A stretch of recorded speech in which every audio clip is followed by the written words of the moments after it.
Hello, everyone. Welcome to Let's Talk Love. I'm Robin Ducharme, your host, and today we are going to have an excellent conversation with Dr. Sue Varma. Dr. Sue, I'm so glad that you were able to be with me today. So thank you very much for your time. Absolutely. It's such a pleasure to talk to you. Thank you for having me.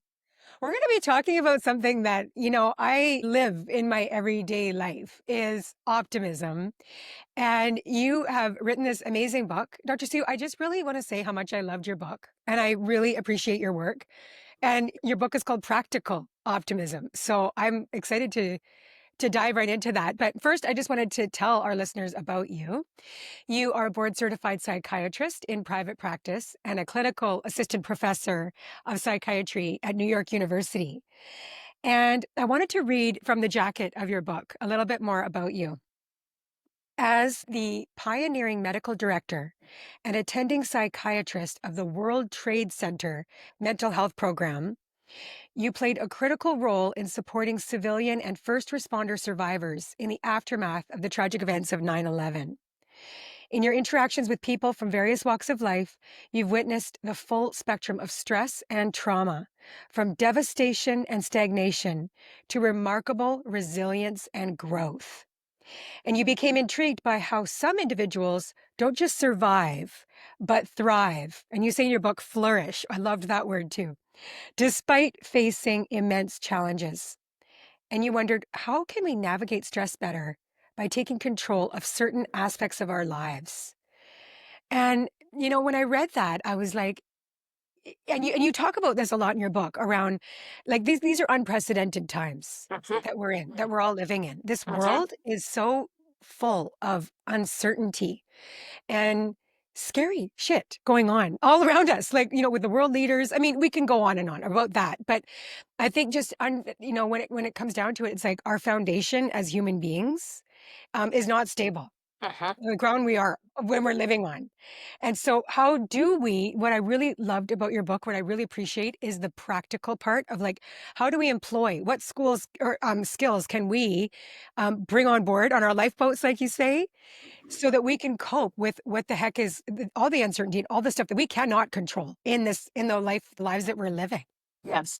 And thank you so much for what you're saying. And I so appreciate your sentiments because that's exactly it. And I feel like if someone were to ask me, what are the skills that are needed for this, like our youngest generations to thrive, it really is staying agile, nimble, and Yeah. flexible. And Flexible. flexibility is, I think, one of the hallmarks of resilience, of practical optimism, and honestly, just good mental health in general.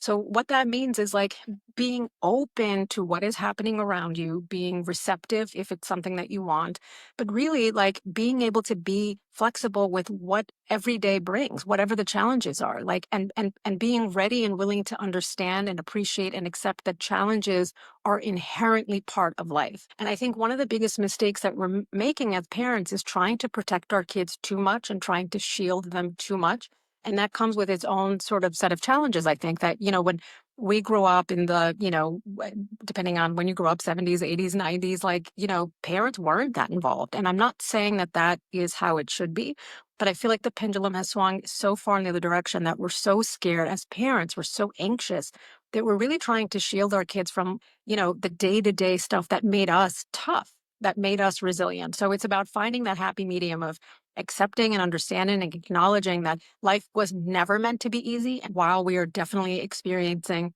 unprecedented challenges, the problem is the challenges are constantly evolving and changing rapidly, especially with AI. And so the demands and the input and the stimulation are coming at us at such a rapid speed, and a lot of it is really good, the technology and the advancements that we're making. But our brain was never evolved to process this kind of information at this speed, at this level.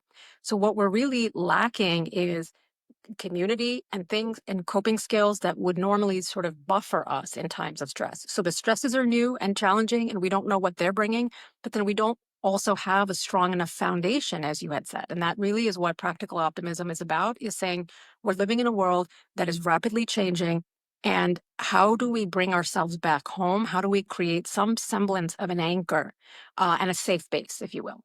Yes. And your book is just so full of the skills that we can all learn.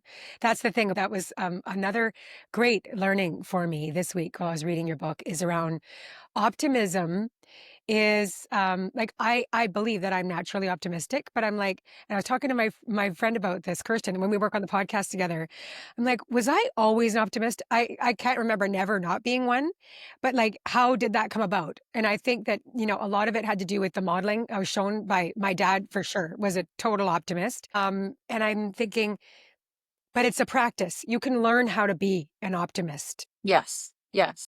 Can you talk to us about what a practical optimist is? What is the nuance there? Yes, no, and I'm so glad you brought that up. And it's one of the reasons why we never really studied optimism because we just always thought that it was something that you were like inherently either born with or that you weren't, and that there wasn't much more to it. And if you like were a glass half empty, and skewed naturally pessimistic, you're like, well, that's just the way that I am. And it's like, okay, no, let's look at that for a second. And the reality is that not all optimism is good and not all pessimism is bad, right? So like the extreme Right. optimist is like something what we call the ostrich effect of like burying your head in the sand and then it just assuming and hoping, wishful thinking that the problem will just disappear, right? So I'll give you an example of that of like extreme optimism or blind optimism. So let's say the doctor says, we did your annual visit and there are a couple of things that I'm maybe a little bit concerned about, please come back and do a follow up with me. Like I'm sure everything's fine, but let's just, be careful. The extreme optimist will hear that as the doctor said everything is fine. Like, doctor, you worry too much. Or they'll tell their family members who are like, how come you never followed up on that? And they'll be like, you worried too much. Doctor said it was fine. You're reading into it. So the extreme optimists either won't make their annual appointment to begin with because they just think everything is fine because everything should be fine. Everything was fine in the past. Or Mhm. they won't follow up with their doctor's recommendations. That's the extreme. The extreme pessimist, on the other hand, might become paralyzed with that same information. And the doctor said that there's something wrong. Oh my God, I don't want to follow up. So I have a lot of patients who have health anxiety and they're really worried about what an annual mammogram or colonoscopy might show, even in the absence of any negative information. They start to ruminate, they catastrophize the what if, they're projecting negative things, and they end up becoming passive as a result. So you can see these two extremes don't do anything because one thinks the extreme, everything's fine. Extreme of optimism, extreme of pessimists think that everything won't be fine. And so neither one of them act. And what you want to do is actually marry the best of pessimism. And believe it or not, small doses of pessimism, healthy skepticism is actually good. Pessimists do their Yes. research, they're more thorough in their analysis. And you want to marry a little bit of healthy skepticism with action. And so I always say the optimists build the planes, but the pessimists build the parachutes. And we need both, right? And that's what practical optimism is. It's like, okay, you want to do some skydiving? Great. But you need, like, you want to jump off a plane? Okay, do it, right? We want you to be proactive. We want you to take excitement, adventure, and risk, but we also want you to be prepared. So it's a little bit of both. And there is a genetic component, like you had said, like, you mentioned that you're an optimist and maybe you were born this way. And the interesting thing is that we found out, in about 2011, UCLA researchers found that there is a gene that potentially codes for optimism, and it's the oxytocin receptor gene. So if you were born with it, and about 25% of people, are born naturally genetically optimistic, and the Hmm. rest of us, though, aren't. So that means that three-quarters of people are not born optimistic. And so what that told me was, first of all, what does this gene do? And what the gene did was code for skills, like social skills, emotional regulation skills, being proactive, being a good problem solver. And I was like, if these are skills and skills could be taught, because I was already doing this in therapy with my patients. But then I was like, why is it that we wait for the other shoe to drop, right? Like most people are not going to enter into therapy just for the fun of it. They're going to go when things have broken down. But I was like, let's back up. If these are skills, number one, they're teachable. And number two, all people should have access to them and they should have access at a very young age. So actually my publisher was looking at how do we get this to college students, and Penguin Random House has put this on their website for educational purposes for colleges to order.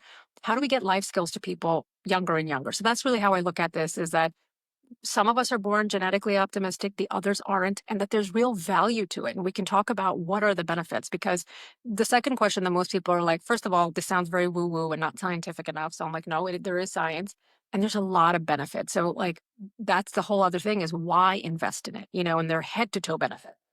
Of course there is. I can't imagine living my life not as someone that looks for the good and looks for the beauty in life because, I do say it out loud to everybody around me, my children, and just, on a regular basis, like life is so hard. Like, life is so challenging, Totally, but we totally. have to look for, the goodness in it, Mhm, and it's almost like looking like the silver lining.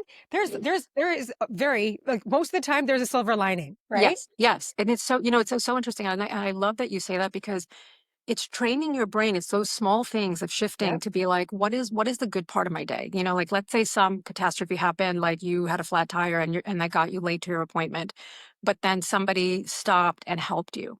So like you could choose to focus on the fact that your whole day was derailed. You didn't make it to your appointment. Maybe you let people down as a result of the flat tire. But then you also saw the kindness in strangers and that made you believe in humanity again, right? So like it forces your brain to reframe the same negative situation and say, well, what came out of this? Or, think of opportunities that maybe didn't work out for us that we really wanted at the time, or relationships like a first boyfriend, or girlfriend, or, and then you're looking back and you're like, thank God I dodged a bullet there, whether it was a job or a romantic relationship or even a friendship. So I love that. And I'm curious to hear from you if we have time, like, if you could give me an example in your own life, because I love hearing how people practice optimism. Because even if you're not naturally born this way, it's something you're doing on a regular basis that's helping you be positive.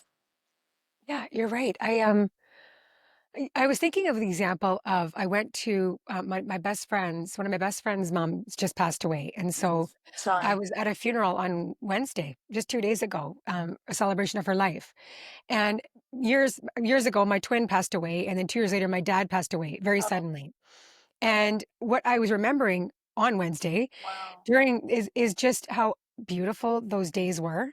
You think it's gonna be the saddest day, the funeral is the worst day, but actually it wasn't because I could just see, like, the love and the stories, all the outpouring of support and care that I was being held in from the people around us that loved my dad and loved my brother, and the same thing went for my best friend's mom. It was like all the beauty that was being displayed that day Mhm, that's the way I looked at that day, and when I mhm. talked to Danelle about it, I had a chance to speak with her, I was like, "How are you doing?" She's like, "Actually, I feel good today." Even though you're like, "What? It's your mom's funeral." That's what we're talking about Yes. here. Yes, 100%. Thank you so much for sharing that. First of all, when people, let's say somebody's watching or listening to what you're saying and they're like, wow, well, Robin is just naturally optimistic. I bet you she's experienced no hardship in life, right? Like that's what, like when I meeting you in person for the, like, on the Yeah. screen for the first time and you seemed very cheerful, a person might like erroneously assume that you've never known hardship. And I feel like it is so profound that what you just shared to be like, no,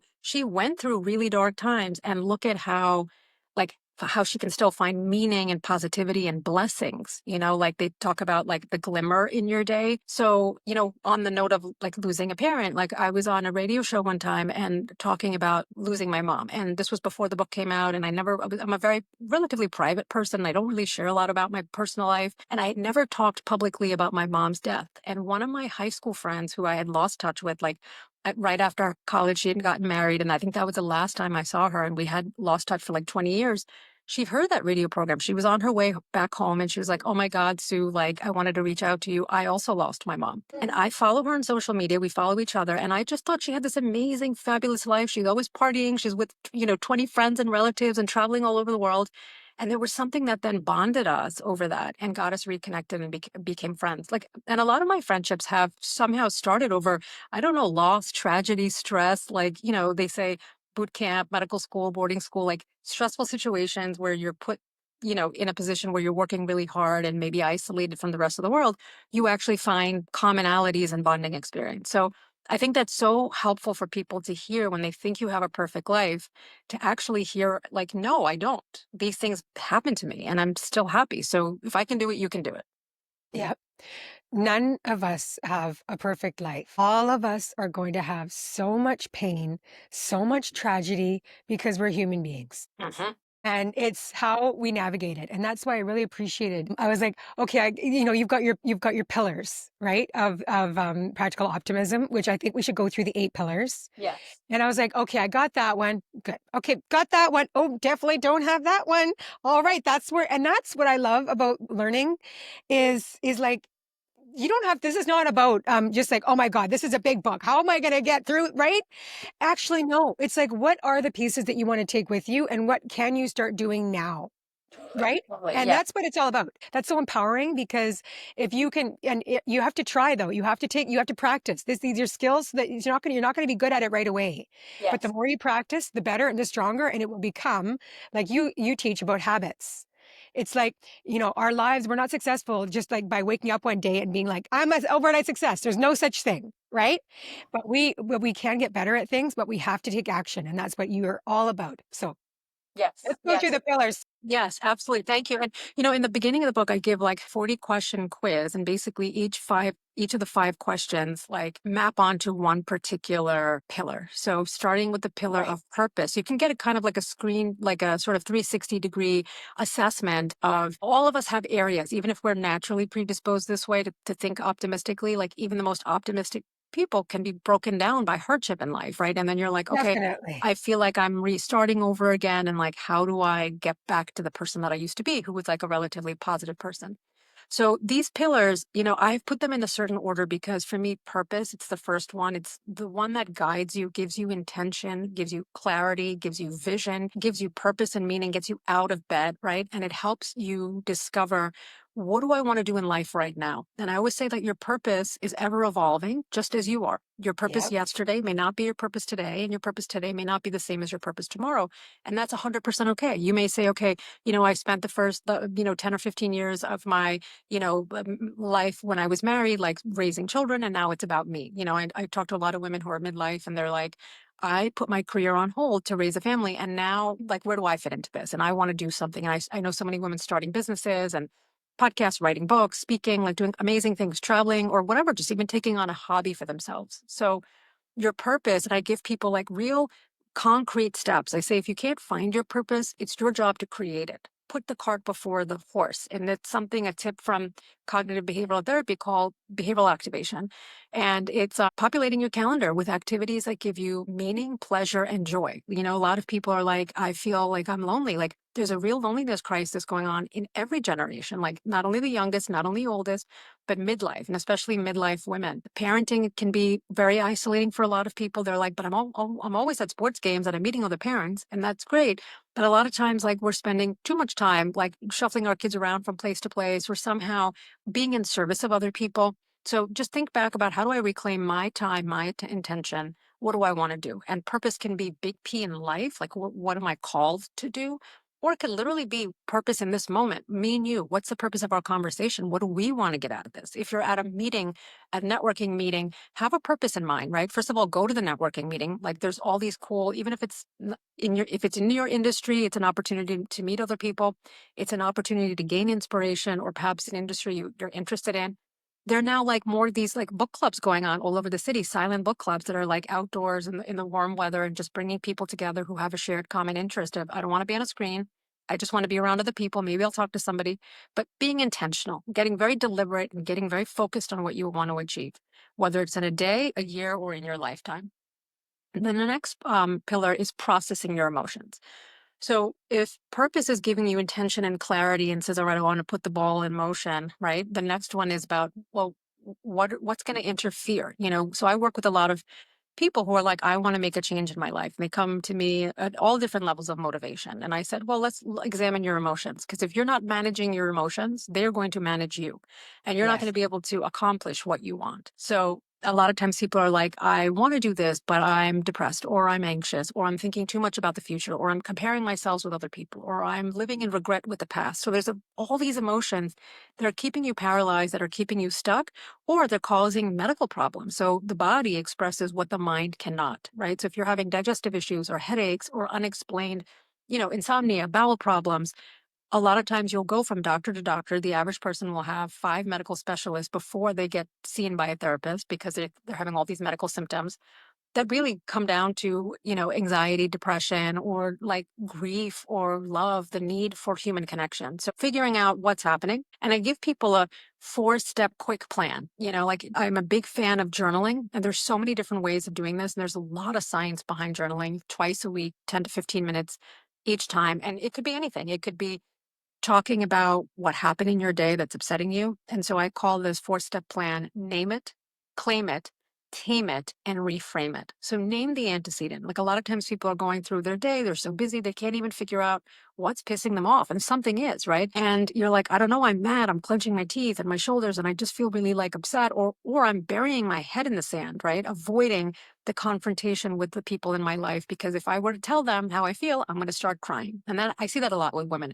Anger ends up manifesting as like tearfulness or breakdown because it's so hard for them to express, or they want to express, or they have been and no one's listening to them. So Yes, name we it. weren't culturally taught how to express our anger. It's like, Yes. we can't be angry, you have to be nice Yes, exactly. Exactly. and gentle and kind and all those things. Yes, and and Yes. I think we like I'm when you were talking about all the things that are happening in the world, like unfolding, like literally in the last like 24 to 48 hours, I'm thinking about how women are truly the strongest people that I know, because they hold Yep. it together and they can really they can they're able to see the end in mind, right? There's such wisdom that comes with, okay, I want to maintain this relationship, so I, instead of like pissing the person off, how can I be kind and gentle? So we have, remember we were talking about flexibility, I feel like we really are flexible. We're not like, okay, I want to get from point A to point B and let me do it in the fastest way possible. We meander in our conversations, right? My husband makes fun of me like when we talk, because he's very linear. Most men are, right? They're like, so what's the problem? And here's the solution. And I'm like, no, no, no, I don't need solutions. I want to talk. And they don't understand that concept of venting and releasing and whatever. So anyway, going back to the 4-step plan, name it. What's the antecedent? Tame it, right? What are you going to do to calm those feelings down? Claim it. Where in the body are you feeling the tension? And then reframe it. How are you going to put a positive spin? And there's so many ways to put a positive spin. It could be like, what's another way of looking at it? What would I tell a friend in this situation? How will I feel about this 5 years from now?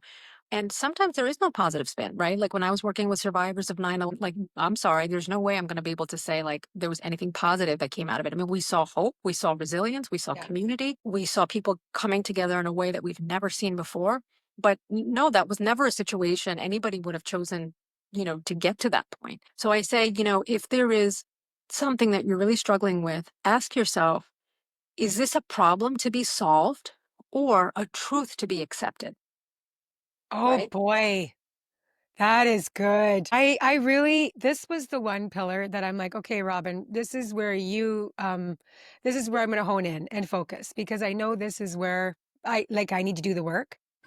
I'm a very, like, I ruminate. My mind will go on, and you call it monkey mind. I've heard of that before, but it's taking control of my mind Mhm. and being like, because I could like, it's not catastrophizing, but it's like making up, yeah, a whole bunch of different stories. Yes, Yes. yes. Like what if? And Yes, it's like an endless loop. Like, I just caught myself this morning. I'm on my way to take my daughter to school, and I caught myself. That's the thing though, right? Like, awareness is so important, because I was aware that I was looping, yes, and I'm like, "Stop." yes, Like, I yes, told myself, "Stop. That's enough. You have been going on autopilot on this story or whatever this thought pattern is. It's been going for I don't know how long. You have to stop it now and take a couple deep breaths." And then one of the pillars, of course, is presence. So hmm I got present in my hmm seat and, talking to my daughter when she got in the car, and that's it. It's like there's ways that once we are starting to practice these yes, skills, it's yes, like we can't interrupt yes, totally. the old habit that my mind is doing, the monkey mind. Yes. Yes. And I love, when you're talking about with your daughter coming in the car, like there's when surrounding yourself with interactions like and people that you love, it forces you to come outside of your own head. So I think that's a really important thing. Like one of the things with the taming, like it could be a deep breath, it could be meditation, it could be journaling. There's so many ways that you can tame the anxiety, but like distraction, healthy distractions, laughing, of course, if you're not, I'm not suggesting 17 hours on Netflix, but if Netflix or anything, a person, a meme, quick social media soundbite, like something that's funny, cat videos, like to think about. I think, one thing I always want people to do is like take away, what are you going to take away from this conversation? So I would love for people to like, as they're listening to this, if they want to pause it to say like, what am I going to do? What's helpful for me to get out of my own head? How do I break the loop? And, talking to someone that I love, or just focusing on like the traffic, like, or the beauty, like I'm driving by, if it happens to be, I mean, you're in such a beautiful part of the world, that to say like, where are the trees, like appreciating what's around Yes. you in this moment right now. Yeah, great. So then you have problem solving. Yes. And I give people 25 questions in this book, but basically, like, imagine if you are your own $1,000 an hour life coach. I just made that number up, but like, I'm just thinking of these like super fancy life coaches that do these like big seminars, that you're spending tens of thousands of dollars. And I'm like, that's great, like, because people want in-person connection, but it's also very expensive. So like, if you were to like be at home and you're like, I want a fabulous life coach in my own home and be like interactive to be like, okay, if you're like in a transition in your life right now and you're like, I don't know what to do, I kind of gave a sample of like what I would do with someone in therapy who's like, I want to change careers. I want to be a photographer. I mean, I made that up. It literally could be anything.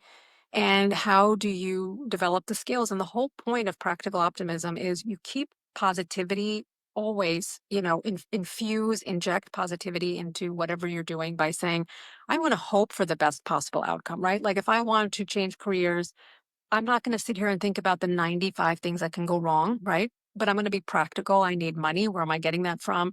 Who's going to support me? Who's going to mentor me? What classes am I going to take? What does a timeline look like? And I'm really big on like starting in the end and working your way backwards. So like if this is a final product and that's a 10, what's step number 9, number 8, number 7, number 6? So write down all of the things that have to go into that, right? And not to overwhelm you, but I think it's really important that you be realistic about the change if you're moving to a different city, like any transition, any change that you want. But I make it very concrete problem solving. And problem solving is always happening on two levels. One is out there in the world, what steps need to be taken, but also regulating and managing your own emotions, thinking about the fear that's coming up. I want to do this, but am I going to be able to make it? Am I going to survive?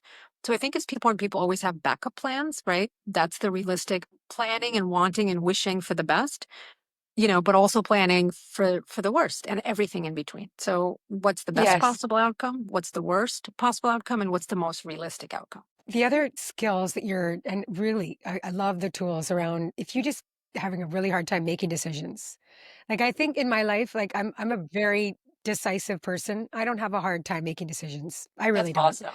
However, there's a lot of people that are not Yes. like that. And I know, like, I see it, right, with people around me. And you're saying, give yourself a rule of 3, right? Give yourself 3 days. Ask no more than 3 trusted people for input if you're having a really hard time making a decision. Narrow the choices to 3, right? And then you give yourself 3 days And I to say, make I like, "Oh, that's smart. I like that." yeah. I mean, and I say 3 days, like, a Not person with can, big decisions. I mean, you're not gonna yes, be like, "Okay, yes, should I move to," yes, yeah, yeah, it's not we're not talking about, yeah, giving yourself 3 days to make, yeah. like, massive life changes, but, Totally. Like it could be 3 days, give yourself a time frame, a reasonable, realistic time frame for, Right. for that level of a decision. So it could be 3 weeks, it could be 3 months, but like the point just is it should be something finite that like by this day, and they've done a lot of studies on the concept of like, analysis, and Paralysis. yeah, exactly. And choice fatigue and decision dilemma and Mm. 100%, like there's a study that was looking at, a farmer's market, and they had people with two different tables. Like one table had 24 Jam, jams. right? The Yeah, jam right. study. Yeah. And one had like fewer. And the less options you give people, like having more options entices people, intrigues people. So it got more foot traffic, but the table with the less jars of jam had more sales. So like back in the day when they had tomato sauce, like they had 3 options, I don't know, like ragu, and I don't remember the other ones, but like you didn't have too many Right. options and you were more likely to go in there and purchase it and leave, So think This about, is something that we are learning and coming up against so much with, our community that are online dating. mhm, It's like there's too much. It's almost well, it's this perception that yes, your choices are endless. And yes, don't worry, if you make the wrong choice over here, you can always go to the app and choose somebody new. The grass is gonna be greener on the like, it's this idea like, no worries. It's like you're not investing in the yes, people that actually you could connect with, right? yes, So, yeah, there's a lot of too much choice is not always yes. positive. Yeah. Yeah. And then ask yourself, like, is it quality choice? Because sure, in Right. theory, right, there are, if you just look at sheer numbers, there is a lot out there. And, to me, that type of thinking is really problematic. This idea It that is. there's always, yes, there is always someone else. And you would counsel somebody that, like, if they really got hurt or rejected, to push them to try again, to go out there and date if they had a bad experience, to say there are other options. but that thinking shouldn't prevent you from investing what's in front of you. And so Right. there is that delicate balance of like, look, if you're not ready to commit, just say it. Because I work with so many patients who are like, I'm so annoyed with this dating situation, the apps. Like, and so I say, take it offline. Like, what are you interested in? Right. So, like, if Mhm. you're interested in hiking and cycling and biking and yoga, whatever it is, join those like minded people groups and do things in person because that's a very low stakes and low pressure situation where no one is expecting anything. And you're meeting in a more natural, organic environment where things are unfolding, and you'll see if there's attraction. You'll see if there's common shared interests and values, which there should be because you're seeking the same interests or people with the same interests. So I think Yeah. that like we're seeing this whole shift, like, when I was single and dating, the whole app thing was just getting started, right? And then I see like that, like a good 15 years of people like, before it used to be so taboo if you ever, God forbid, you admitted that you met your partner online. Now, Online. right? And now Right. that is the most common way that most people are meeting, Absolutely. half or more. But now we're seeing a real shift back to the in person. And I want to do Yeah. that. So I would say supplement having that variety, but also like being very clear, like what are you looking for, right? And I think that's a whole other conversation we can have. But I think so many people are afraid to ask for clarity early on. Oh, I'm going to seem too needy. I'm going to be too demanding. And they don't ask. And so they end up in these situationships endless, right? With undefined, hoping for something more because one person wants something different or substantial and the other doesn't. So I think there are ways to get at that question without seeming, like overwhelming or creepy to be like, I just met you. Why are you asking me? Because there's ways to ask very Yep. neutrally, like generally speaking, what brought you to the apps? What are you on them for? What have you been looking for? Are you happy with your experience? What has your experience been? Where do you see this going for you? Like, it doesn't have to be a first date conversation, but at some point in the weeks as they unfold, if you're not asking these questions or at least taking in the information, because I think the other thing is we see what we want to see. Sometimes the evidence is there to suggest that you're not on the same page in terms of what you want. But I feel like a lot of times we turn a blind eye because we want something to work out so badly that we put our blinders on, and information that's not consistent with what we want to see or hear or believe, we tend to ignore. So that's also important to keep in mind. Yeah. So one of the pillars of practical optimism is pride. What does that mean? Like, why would pride be one of the pillars? I'd like, yeah, let's dive into this one because Yeah. yeah, this is interesting. Yeah. So, most people, they think of pride, they think of like egoistic pride. And what I Yeah. mean is actually just an intrinsic sense of self worth that says, I deserve to take up space simply because I exist, period. That my self worth is not based on my productivity or anything else. And it's Yeah. rooted in self compassion. So that's really what this pillar means. And there's so much evidence. So, when it comes to optimism, the evidence shows that people who are optimistic live longer, 10 to 15% longer. They experience exceptional longevity. They're living not only longer, but healthier lives because most women will spend the last decade of their life in poor health, dependent in a nursing home, unfortunately, declining cognitive abilities like declining muscle mass, declining bone health.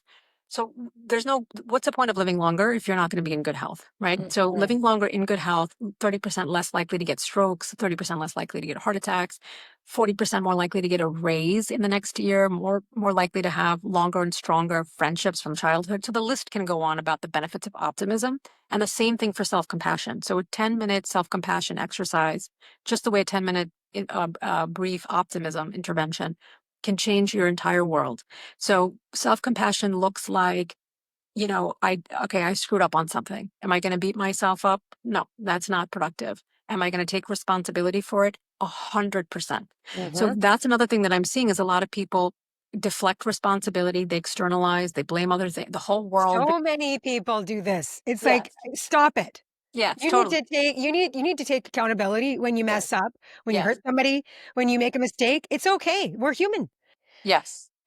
The blame, Yes. the externalization. And you know what? Like blame often comes from deep-rooted sense of shame, right? Like Mm. I can't tolerate being wrong. God forbid if I'm wrong, it would mean the world would collapse. So that's something that we have to learn very early on. Like I think, whether it's from our parenting, like we were humiliated or shamed as a kid, or that our parents didn't tolerate imperfection or whatever, any number of causes could get you to where you are. But one question I want people to ask themselves is, how quick are you to say sorry, when you've made a mistake? And how do you Yes. tend to deal with, do you avoid, do you go into denial? Do you become really defensive? And, I'm a big fan of John Gottman's work about like the four horsemen of the Yep. apocalypse, right?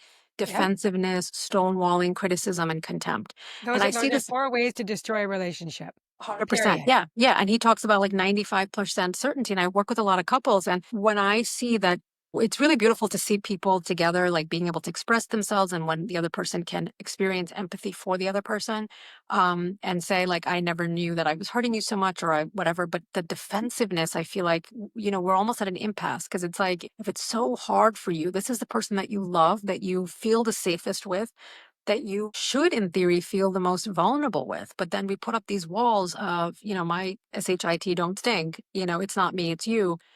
And that is like the surefire way for destruction. So Right. self-compassion says we're human. There's a common humanity. I mess up, you mess up. We're all going to take turns messing up, right? So one by Yep. one, and let's own it. Let's face it. But then also, what am I going to do about it? So a lot of times people think, oh, self-compassion is so woo-woo. You're letting people off the hook. Absolutely not. Self-compassion says, I messed up. I am human, but I'm not going to spend 75 hours berating myself, because shame, when it's internalized, can be a slippery slope to depression, and Mhm. and also suicide, right? So when they looked at people who are in the depths of depression, and we don't know which came first, is it chicken or the egg? Do they? But shame-prone people tend to be people who have depression, because they get stuck in this negative feedback loop. And it's not just I did something bad. Shame says I am bad. yeah. And that's the difference between shame and guilt, because guilt can be, it says, I want to take responsibility, but I want to fix it. Right. And so Yep. then it's a more pro-social behavior, because it puts you back out in the game. And it was like, oh my God, I messed up. I feel guilty about this. What can I do to solve it? And it puts you back in the driver's seat. It makes you proactive. It makes you accountable. But then it also puts you ideally in a situation where you maybe ask for forgiveness, or you attempt again to correct your actions. But shame paralyzes you, because it's like, oh, I just did something so bad. I want to run. I want to hide. I don't want to face this person. And then you end up losing the relationship altogether, right? And you never got Yes. an attempt to correct it and to preserve the relationship if it was something interpersonal. So self-compassion says, let's forgive myself. Let me accept what happened. Let me create space for and tolerate my own imperfections. And when we look at people who are the most unhappy, most depression prone, the most loneliness prone, it's people with very high sense of like self expectations, perfectionism, neuroticism, and they can't tolerate other people thinking badly of them. And these people end up tending to be more lonely and more depressed. So Yeah. self compassion is about taking accountability, but also giving yourself a break. Yeah. I really like that. So that's pride. I Yes. also see it like as being like really proud of the life that the choices you're making. Yes. Like, you have an inner pride. Totally. Yeah. Totally. If you've done something like we all do, it's like, okay, I'm gonna a self-correction. Or, Yes. somebody said, Robin, not cool, not good. I'm so okay. Like it is a kind of like a correction, right? Yes. That I'm back feeling good about myself. Yes, and also that other people are back and feeling good about you. And then that's why I think like Yes. optimists are Yes. have so many friends, because they're like just so pleasant to be around. They're so pleasant because they're happy, they're positive, they take responsibility, because even if someone isn't happy or positive, like you'll still be friends with them, but as long as they're willing to take responsibility. Like if a friend shows up at a lunch date like 45 minutes late, and imagine they just sit down, don't say anything, and they start to order, right? That's a simple Right. example. Most people would be like, no, I'm pretty sure. But we have people like this in in our lives, like Yes. some version of that, maybe not 45 minutes, maybe 20 minutes, but they're not calling out the elephant in the room. And you're like, I'm sorry, I can't be friends with you until you acknowledge this. Right. Because that affected this. Our Yes. like, right. Yeah. Yeah. And it's just awkward, right? Okay. So proficiency Yes. So is pillar proficiency. 5. Yeah. So, like there's so many ways to get better at something. And it basically says this is Mhm. about self efficacy. And it's like, you need to be an agent of change in your life. You want to accomplish something. And there's so many ways to do it. Learning from your own mistakes, learning from the mistakes of other, vicarious learning, learning through mentors. But, there's a famous quote by Rumi that says, like, don't be satisfied by the tales of others. Like, go out and create your own adventures. So there's no better way to learn than from your own mistakes. So, like this whole idea of like failing quickly, failing forward, like just be proactive and go get the information, get a mentor, get a role model, get a sponsor, get people in your lives, take trainings, take courses, but then act. Like I know plenty of people who are like constantly going from one seminar, one training, whatever, and they're spending like thousands of dollars a year learning Right. always, but they're not taking the chances. So just ask yourself, first of all, am I doing learning? Because I'm a big fan of lifelong learning, but am I supplementing it with action? I read somewhere, and maybe it was your book, Sue, around, sometimes if like we need take another course, get another degree, it's like that actually is a form of procrastination. Totally. Because Exactly. was that your book? It might Yeah. have, Yeah. yeah, Yeah. okay, Yeah. yeah, I was like, "Oh, that actually makes a lot of sense." Yes. Because you're That, avoiding, yeah, like the fear of failure is so high. Yeah. I think that so many of us are debilitated by fear and not Yes. taking the steps, and it's Yeah. like, well, what's the alternative? Yeah. You're just in the same place as you were, 5 years ago because you actually just didn't take the steps. And fear is I was talking to one of my best friends about this last week because I was at a girls' trip and we always just sit and talk about everything to do with I life. love that. And we were talking about fear. Yeah. And, two of my friends had said this, like, Robin, like, you seem fearless and you're, just, I look at you and I'm like, you have so much courage and everything. I'm like, I'm scared a lot, you know? But it's not stopping me because it's like Yes. I think about where my life is now and all the things Hmm. that I've been able to do and try. Hmm. It's Hmm. because I did the thing. And even like Yes. I'm talking to my best friend Kirsten about my podcast. I'm like, when I first started this podcast 4 years ago, I mean, trust me, there was so much fear. I'm like, "Oh, this is gonna be this is gonna be bad, right?" But I really wanna do it. Okay. So then you get all prepared, learn the things you need, and then just go for it. And, if I listen back on, like, the first 2 or 3 episodes, trust me, they were not great at all. But, how do you get good at something? You have to keep doing it. You have to practice. You have to show up and do the thing. Yes.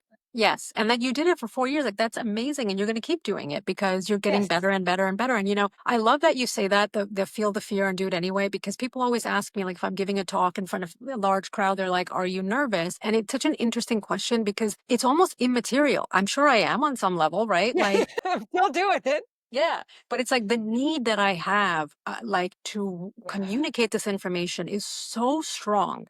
Like I'm compelled by it almost on a force that's outside of myself. So it's like it doesn't matter. Yeah, sure, I am, and not to mention the weeks of work. Like if I'm doing a keynote speech, like and trying to craft it to that audience, I don't use slides or a teleprompter. So I'm delivering a 60-minute talk that I'm creating from scratch each time. Imagine like a 1 hour monologue where every Wow. line is like you have to know it perfectly, like for delivery of a joke or comedic timing or whatever, or sad stories or inspirational or leading an exercise, and so there's so much work that goes into it and the pressure is high, the stakes are high, the audience, that you're delivering it to, like there's high expectations. So it doesn't mean that preparation, that sacrifice, that hard work didn't go into it, or that there's not anxiety. It's all of those things. But when you All of it. feel so compelled that like I must do this, and I would say to people, find out what is that for you, right? Because I think a Yes. lot of people in this day and age are getting super caught up on I need to do this, whatever it is, like, oh, I have to have a podcast, I have to be an author, I have to be a speaker. No. And it's like show up in the way that you're comfortable. If you say I'm good at speaking, but I'm also really nervous, then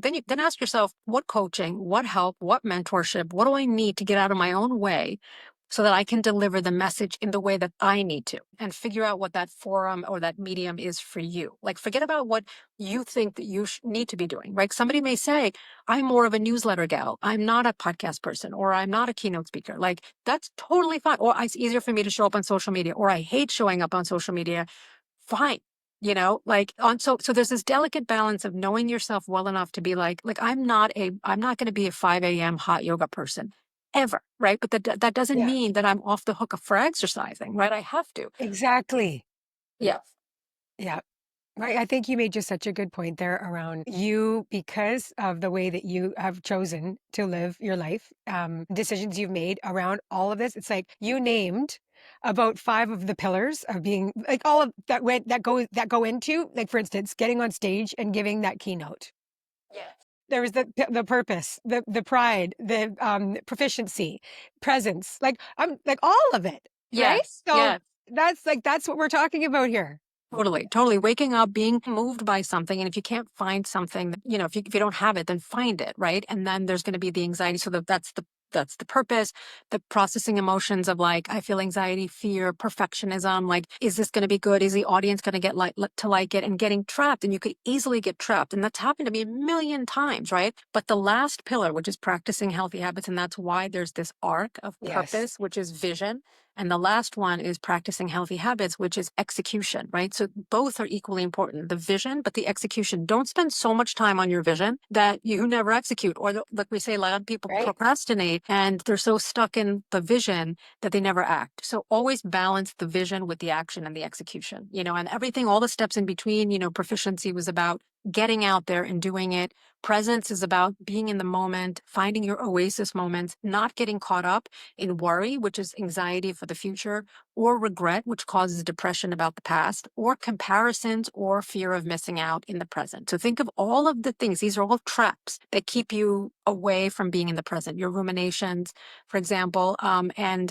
So presence is about taking back your time in a digital age. It's also about being present because of all the things that are messing with your mind. And then the next pillar is about people. And this is like I always say, I love this African proverb. It says, if you want to go fast, go alone. If you want to go far, go together. Yep. So, I would love to even, hear from you about female friendship because you mentioned this trip. And and then you mentioned you have a daughter, right? So, like, I imagine it's not easy. What gets you like, I have to do this girls' trip? Because that's so beautiful to me that, like, even though you're a busy professional mom, you still make time for those friendships because I Oh, love. I do. I do.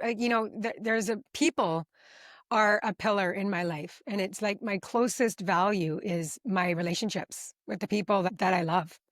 And I've got 9 best friends that I grew up with. I've got a lot of very, very, very close friends. I'm so lucky, Yes. but also it's intentional.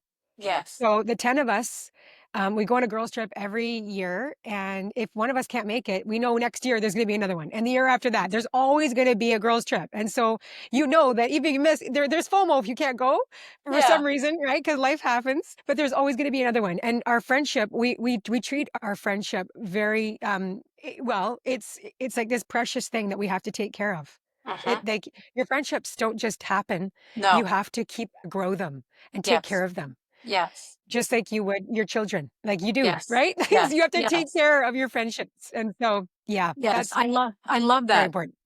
Just, you just telling me that, like that in alone would tell me like, okay, there's some optimism or practical optimism going here because what I'm seeing, like, I've been out there now in the circuit of promoting the book and I've met tons of podcast hosts and tons of like really successful people in journalism and in media. And one thing I'm seeing is that the higher up you go, there's a lot of loneliness. There's like, they say that saying of like, things are lonely at the top. And I feel like a lot of people have prioritized this hustle culture of I need to be the best. And often it comes at the expense of Oh, maintaining relationships. Part of it is like, I think a secrecy that comes of like, I have to protect my boundaries and my inner space and I don't like people near. Like there's something going on that I'm noticing. So I love that mm, about you. And I really applaud you that you're doing this because it's not easy. A lot of times people are like, standoffish that like the more successful like people think that like celebrity or getting to be well known or public figure brings you more.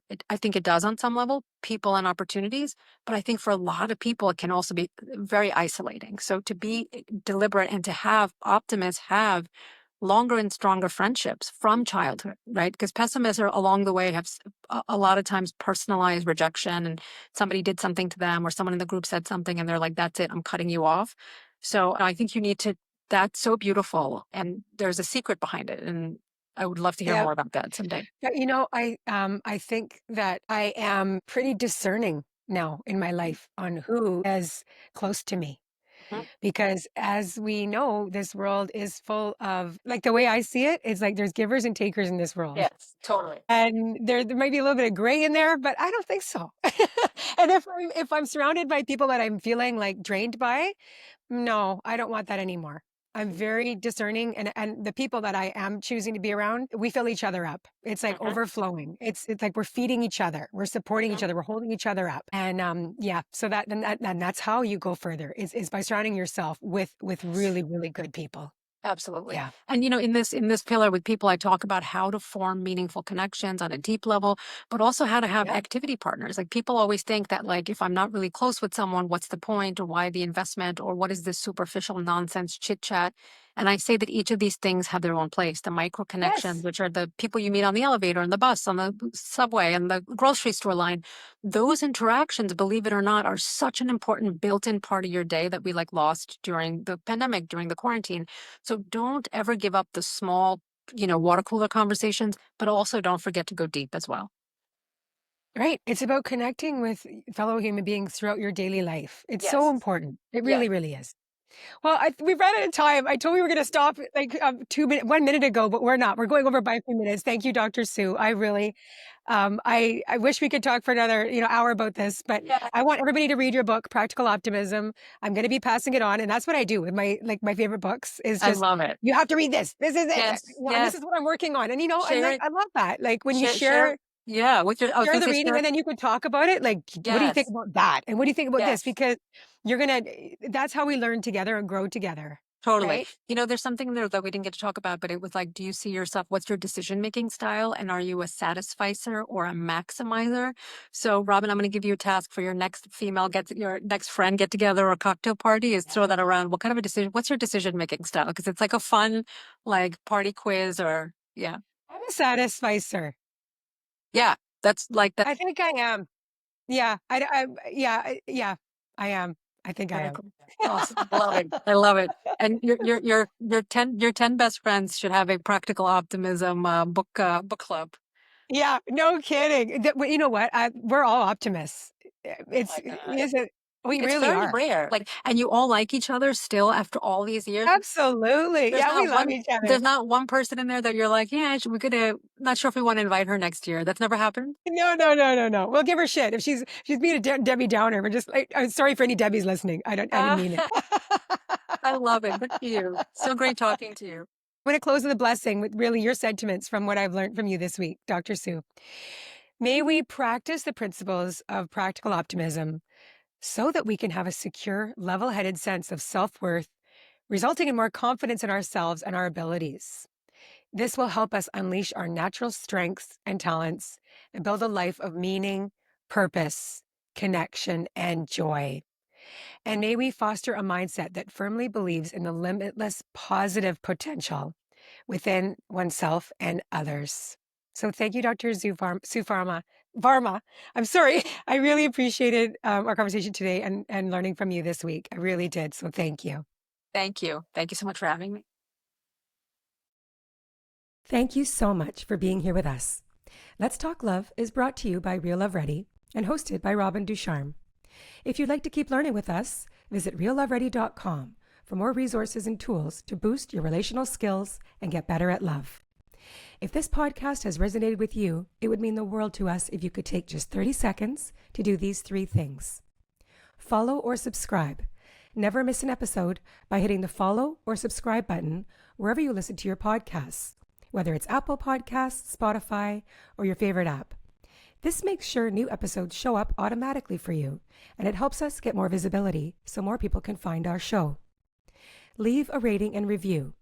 Your feedback means everything to us. By leaving a 5-star rating and a thoughtful review, you're not only showing your support, but also helping others discover the podcast. Share an episode that really spoke to you with someone in your life, whether it's a friend, partner, or family member. Your recommendation could just be what they need to hear. We at Real Love Ready acknowledge and express gratitude for the Coast Salish people, the stewards of the land on which we work and play, and encourage you to take a moment to acknowledge and express gratitude for those that have stewarded and continue to steward the land that you live on as well. Many blessings and much love.